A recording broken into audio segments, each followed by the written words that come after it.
You enable duplicate detection and in Azure Service Bus, you check the box, you set the message ID, and now you believe your system is idempotent. That belief is going to fail in production, not because Azure Service Bus is broken, but because distributed systems do not care about your duplicate detection window. Here's a nightmare scenario. A payment request gets processed. Your downstream database times out. The producer retries. The retry arrives 15 minutes later. And because Service Bus only remembers duplicates for 10 minutes by default, the queue accepts the message again. Now your customer gets charged twice. And the worst part? Everything looked correct in the architecture diagram.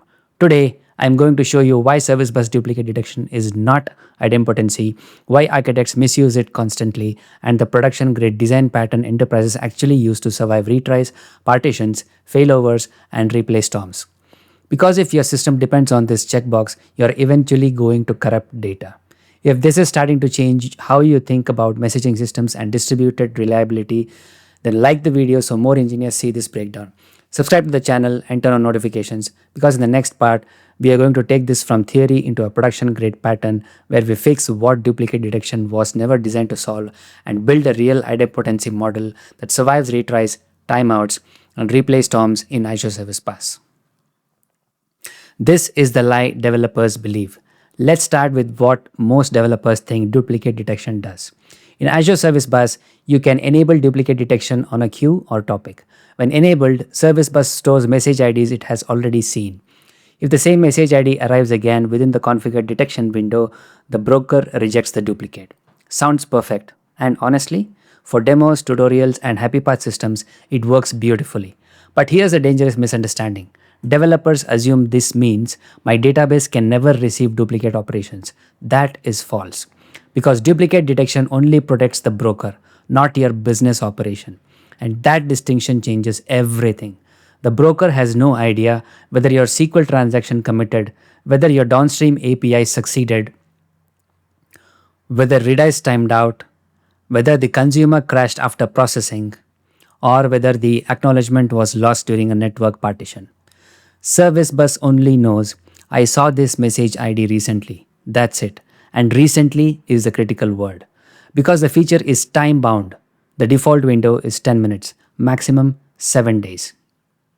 Which means, after the window expires, the broker completely forgets the message ever existed. Now watch what happens in a real distributed system.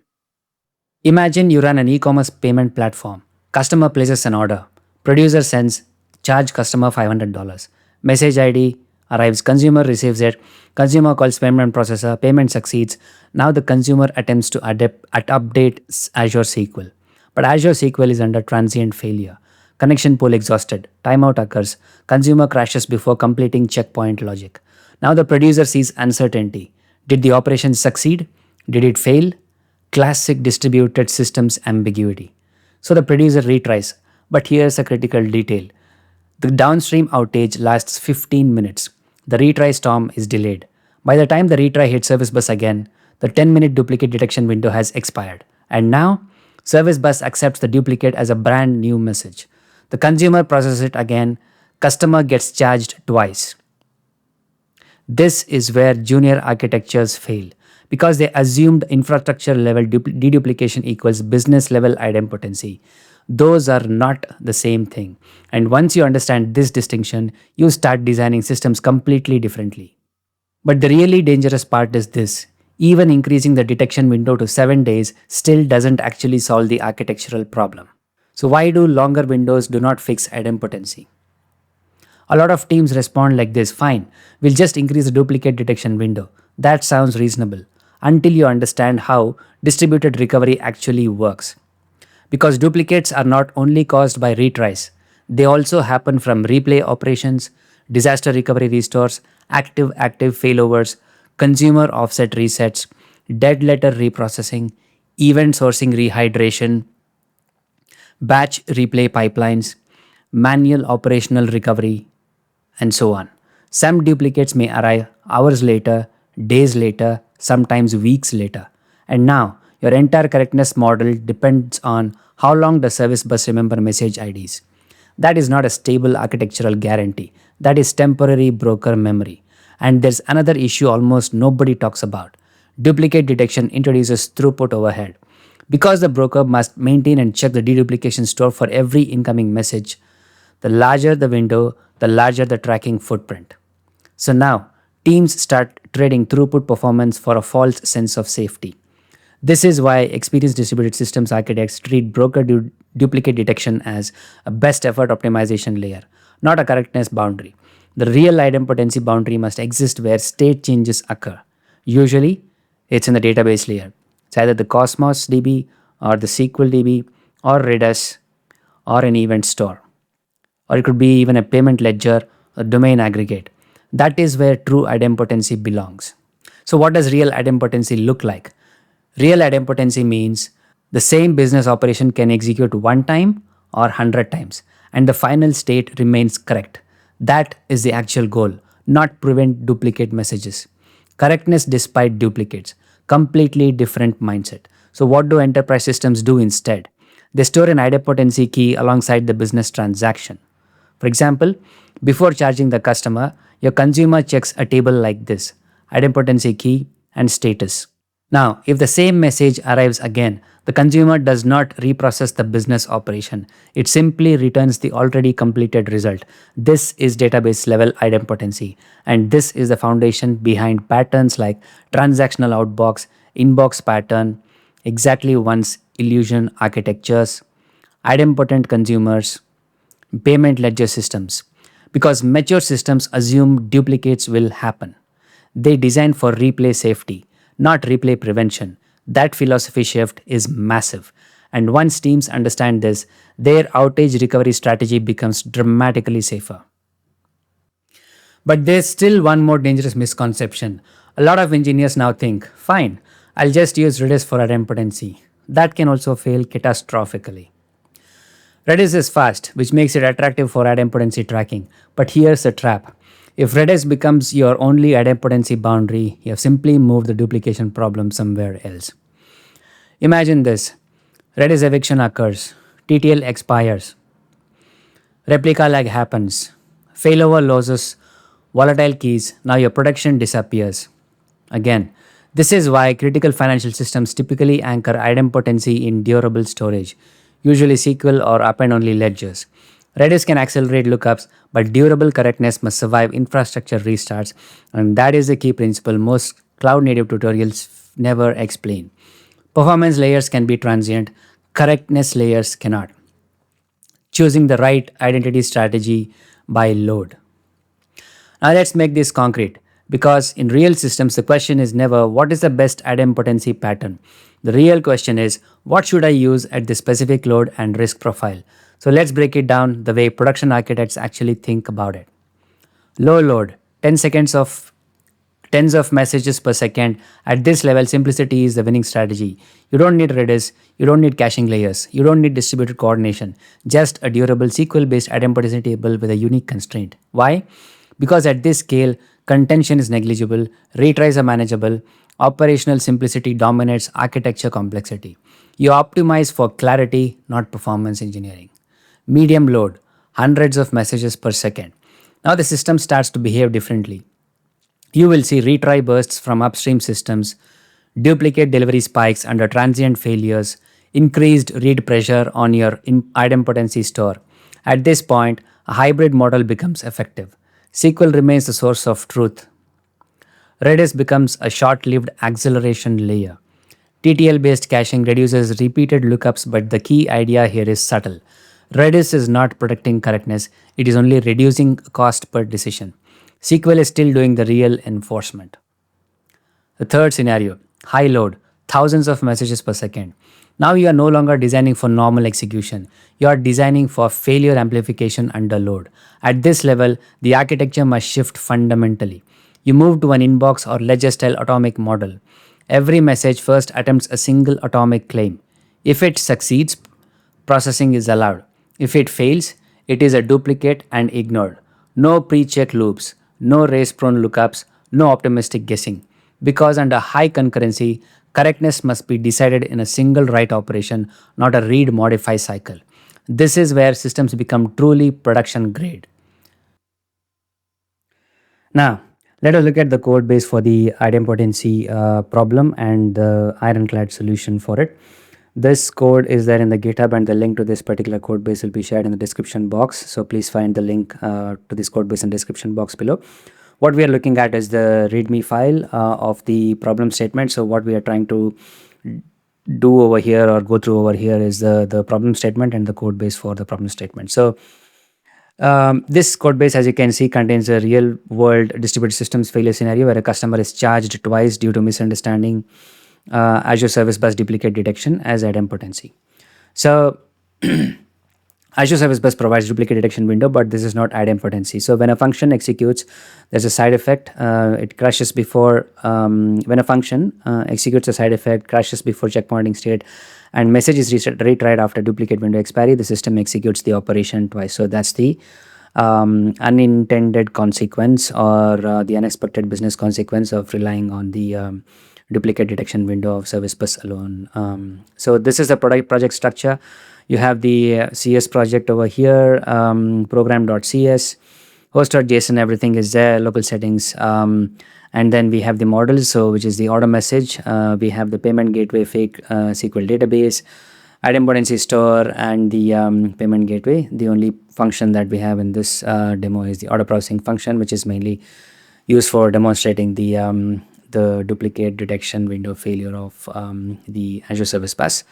So this is the business impact that this demonstrates. So the expected payment to be debited or logged is $500, but because there is an issue with the duplicate detection, and because the downstream has a throttle, the duplicate detection window expires and the customer is charged twice. So he pays kind of $1,000 instead of $500, and this is a business use case violation. So this is the high level system architecture. So we have a producer from where the order comes as a service bus queue.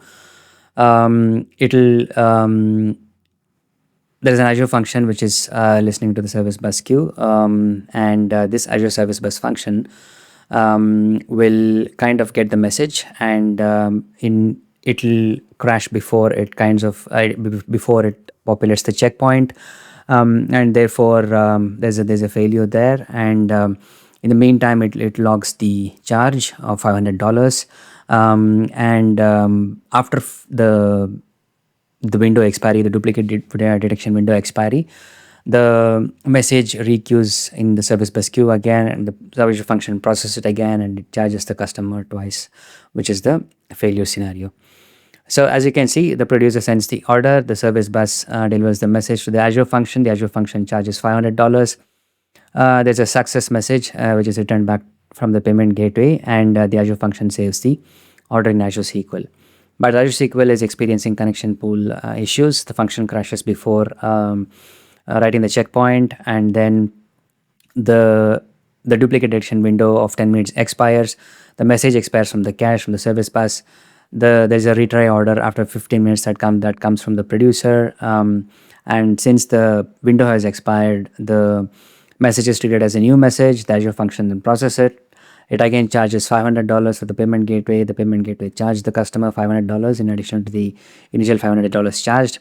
The Azure function saves the order, and the Azure SQL this time returns that, okay, this has been logged, but the customer has paid twice the amount that is expected to be paid. So that's the scenario. So we have this fake SQL database which will throw the pool exhausted exception. This is the store, the idempotency store, which will kind of keep the message or expire the message based on the time expiry window. And there's a payment gateway which kind of charges the customer when being called by the order processing function. So this is just the code base to demonstrate the problem scenario. Now let's move on to the solution. So the solution is the hybrid solution, which we'll use Redis cache and as well as Azure SQL database. So as you can see, there's a producer from which produces a message, sends the message to the service bus. The service bus, there is an at least once delivery and decouples producers from consumers, and then the Azure function The service bus delivers the message to the Azure function.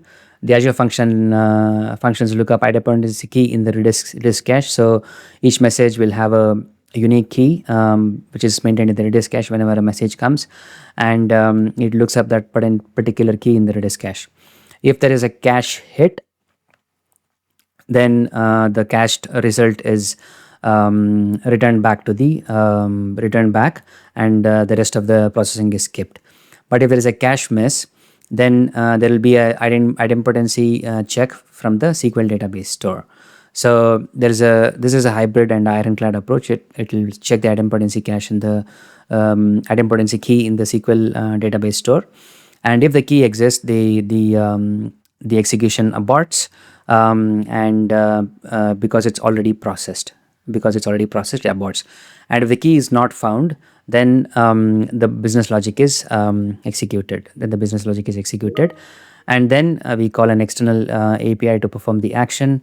We write the result plus key to SQL and update the Redis cache. So that's the end-to-end processing in this case, and that's the ironclad solution that we kind of discuss in this particular code base. So this is the README for the code base. So this is the structure. So as you can see, we have the program.cs, local settings, host, and everything. We have only one model, which is the order message. We have services. One is the Redis cache service, then is the SQL ledger service, payment gateway, and the hybrid idempotency service. The function that we have is the order processing function that we saw earlier. We'll just go to the services. So this is a hybrid idempotency service. Basically checks the key in the Redis. If the idempotency key is found, then it doesn't execute the business logic. It returns from there. If it is not found, then it goes to the SQL path, and in the SQL path, if the idempotency key exists in the SQL, then that means the business logic is already processed, and then it returns from there without executing the other business logic. But if either of these fail, then we kind of charge the customer, we store the checkpoint in SQL, we update the Redis, and we say that the order is completed. So that's the high-level flow that we discussed, and this is the solution for the idempotency loophole that we have in the Azure Service Bus queue. The uncomfortable truth: as you move from low to medium to high scale, something important happens. You stop designing for performance optimization and start designing for failure inevitability. Because at scale, duplicates are not edge cases, retries are not exceptions, replay is not rare. They are the operating model of distributed systems. And once you internalize that, you start to see why systems like Azure Service Bus duplicate detection are helpful, but fundamentally limited. They reduce noise, they don't guarantee correctness, and that distinction is critical. So let's bring this together. Here's the real takeaway. Azure Service Bus duplicate detection is useful, but it is not idempotency. It is a temporary broker-side deduplication cache. Helpful? Absolutely. Sufficient for financial correctness? Absolutely not. And the longer you work in distributed systems, the more you realize something uncomfortable. Retries are inevitable, partitions are inevitable, replays are inevitable, duplicates are inevitable. So the winning architecture is not the one that tries to eliminate duplicates completely.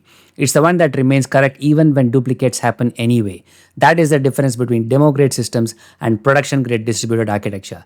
If you enjoyed this video, subscribe to the channel and turn on notifications, because in the next episode, we are shifting from correctness to scale, breaking down Azure Service Bus performance tuning in real-world production scenarios and how teams actually push throughput without breaking order, latency, or reliability. See you in the next one.